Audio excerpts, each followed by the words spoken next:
Talk about that now. Like, I mean, number one, since we can now talk about the makeup chair, what's the makeup process like for that face? It's long. So, you know, the scene that we had in episode 4 where I pulled part of my face off, that was a 9-hour day test in the chair. And then it was a 9-hour day shooting it. And a 3 or 4 part process. And the guys at Masters FX are amazing. And then what we're going to see next week and the progression of it gets, you know, actually we got it down to about 4 hours or so, but it's a lot. Yeah. I mean, how many episodes can we expect her to have her face just kind of He's trying for another spoiler. Do you see that? He casually. I'm just trying to figure out how long you have to suffer. Oh boy. It was a challenging season.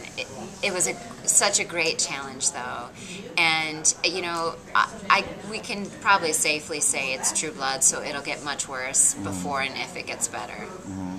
I know that she's now. I mean, there are a few things. There are maybe 2 things that Pam won't deal with. Yeah. One, it's anything to her maker, right. And number 2, it's anything to her vanity.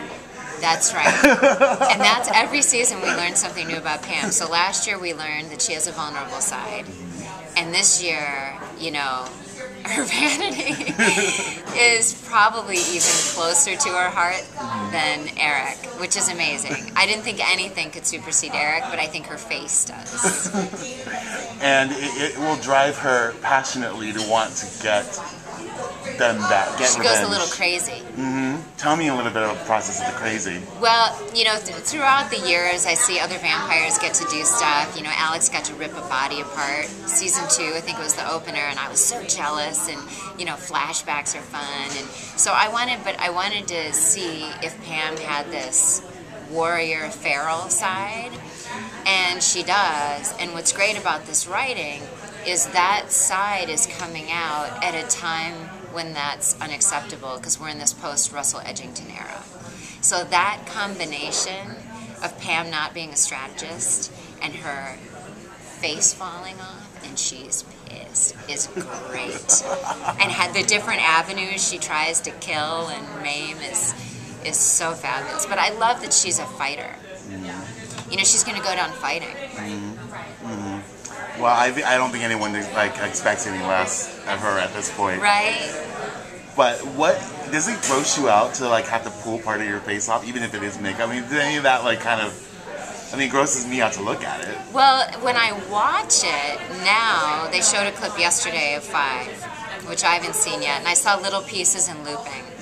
So for me, the process, for example, pulling my face off, where my focus is, because now I've been working on this, I'm in hour 16 of working on making it work for the camera, and what's going through my mind is it's a long reset if I don't get it right. There was a little hole that I had to find, but I couldn't look like I was looking for the hole, and so my mind is in a technical place. So, and they're injecting my in-between with tapioca pudding and coffee grounds. So I'm smelling coffee. It's 4 in the morning. We're outside. I'm freezing cold. I want to get this done so there isn't a 30-minute reset, so I'm even more cold. That's where the actor's mind is. So it's not gross because you're so busy. You know, I liken it to being busy.